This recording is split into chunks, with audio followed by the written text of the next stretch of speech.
भारत के किसान, भारत के मछुआरे, भारत के पशुपालक, उनसे जुड़ी किसी भी अहितकारी नीति के आगे मोदी दीवार बन के खड़ा है। स्टबनथीनेस है, अड़ गए, हम अड़ गए, वो अड़ने से वो बचेंगे नहीं। ये मुल्क जो इस मुल्क को होगा सबको होगा। तो उनका वक्त है, ये वापस आए, बैठे, बात करें, आपको क्या चाहिए। लाउडर देन वर्ड्स, अच्छे अल्फाज हैं, इनकरेजिंग है, लेकिन हमें इसकी प्रैक्टिकलिटी चाहिए। ये बड़ा अच्छा कहा है कि सब मिलके हैं, बिल्कुल होना चाहिए, बड़ी अच्छी, इसमें कोई दो राय नहीं है। मैं समझता हूँ आप किसी वजीर आजम की तकरीरें ले लें, यही एक टोन होती है कि भाई आ जाओ, मिल के बैठ के काम करें, ये हो वो हो, ये अच्छी बात है, बट इन लेटर वो बड़ा अच्छा है। मार्केट से थोड़ा सा कम कीमत पे, और वो थोड़ा गरीब आदमी के लिए बहुत होता है, आपको चीजें मिल जाती हैं। अब पूछो कैसे? आम जो करियाने की दुकानें या ये खोखे शोखे होते हैं, ये तो बल्क में खरीद ही नहीं सकते। बताओ मुझे। की कोशिश कर रही है और देख रही है कि Narendra Modi is basically offering to India and to the rest of the world. पहली बात तो उन्होंने बहुत सारी बातें की, लेकिन मैं कुछ पिक करना चाहता हूँ बात। मिसाल के तौर पे उन्होंने मेक इन इंडिया की बात की। उन्होंने कहा जी कि मोदी साहब ने कहा जी कि जय हिंद दोस्तों, स्वागत है आप सभी का हमारे चैनल पर।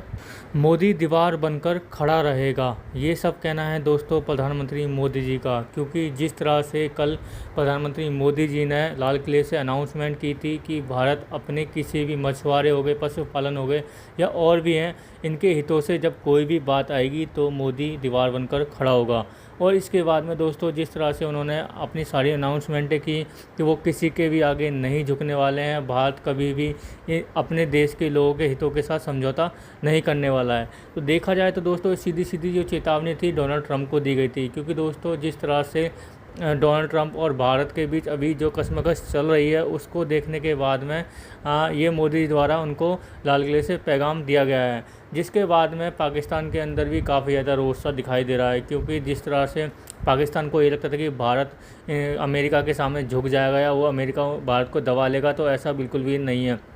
क्योंकि दोस्तों जिस तरह से हमने आपको बताया, भारत ऑलरेडी वर्ल्ड की चौथी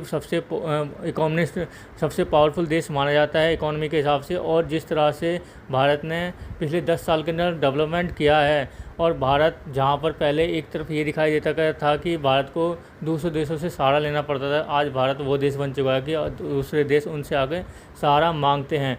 तो इस कारण से भारत आगे कभी भी नहीं झुकने वाला है, ये सब कहना है मोदी जी का। और आने वाले टाइम में भारत और ज़्यादा प्रगति करने वाला है। तो दोस्तों आगे देखते हैं वीडियो के माध्यम से क्या होता है। दूसरी बात ये भी है, थोड़ा सा इसको देखना पड़ेगा।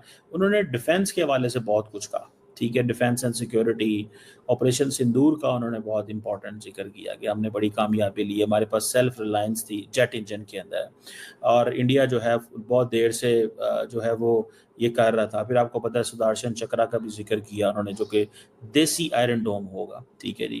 फिर आपको पता है पॉलिटिकली उन्होंने सबसे ज़्यादा जो अहमियत दी, उन्होंने RSS को बहुत अहमियत दी। RSS जो है वो उन्होंने कहा जी कि एक सिग्निफिकेंट डेवलपमेंट है रेड फोर्ट से, ठीक है जी। और 100 साल हो गए हैं, 100 साल हो गए हैं इसको।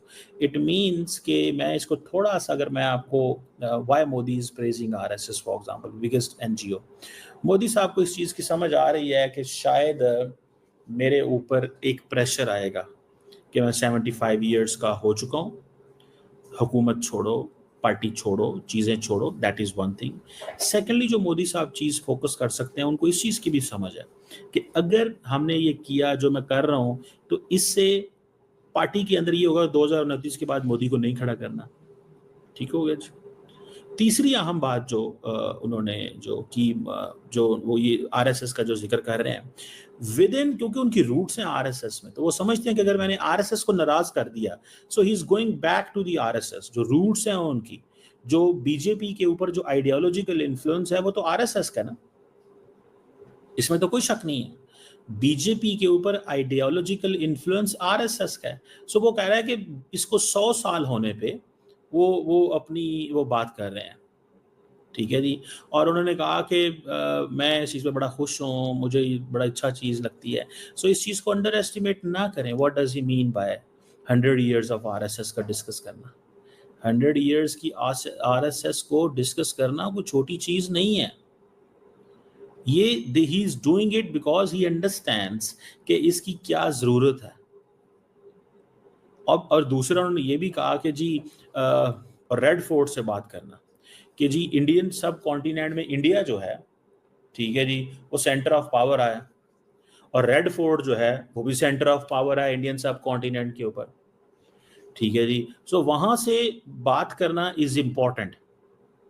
इंडिया जो है, याद रखें, जब रेड फोर्ट की बात करता है तो उसकी अहमियत है, और नरेंद्र मोदी जब रेड फोर्ट के ऊपर बात करते हैं तो उसकी भी अगेन अहमियत है।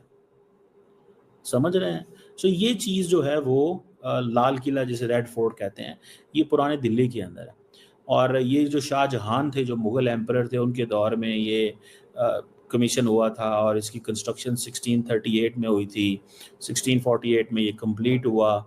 इसका जो ओरिजिनल मकसद ये था कि जो मुग़ल एम्परर है, उन्होंने 200 साल तक यहाँ पे रेजिडेंस रखी, मुग़ल एम्परर्स ने। और जो शाहजहां है, उसने अपने कैपिटल को आगरा शिफ्ट किया, जो जिसे वो जैसे कि आपने देखा वीडियो के माध्यम से दोस्तों कि मोदी जी के नेक को जो हमने दिखाया है, और उसके बाद में पाकिस्तान की जो मीडिया है उनका रोना झींकना आपने देख ही लिया होगा कि वो किस तरह से, एक तरह देखा है तो मोदी जी की तारीफ़ ही करते हुए दिखाई दे रहे हैं। वहीं दूसरी ओर अगर हम बात करें जिस तरह से भारत की तरफ से जो पैगाम दिया गया है ट्रंप को, तो शायद ट्रंप को बहुत जल्दी ये समझ में भी आने वाला है कि भारत अब वो पहले वाला भारत तो नहीं रहा है कि आप उसे जो बोलेंगे वो करने बैठ जाएगा।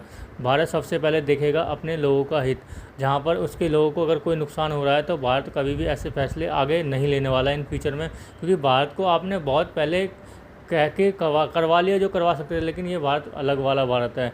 और यहाँ पर वो किसी की भी जब बात आएगी अपने देश के लोगों की हितों की, तो वो वहाँ पर किसी की भी नहीं सुनेगा, और चाहे वो उसके सामने कोई भी हो, अमेरिका हो या कोई और देश हो।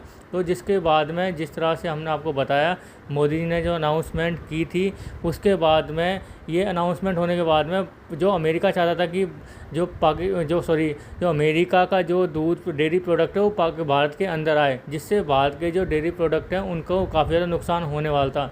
तो भारत ने उसके लिए साफ साफ मना कर दिया है, जिसके बाद में आपको पता है ट्रंप चिड़े हुए बैठे हैं, लगातार भारत के ऊपर टैरिफ भी लगाए जा रहे हैं, लेकिन भारत को इससे कोई फ़र्क नहीं पड़ने वाला है।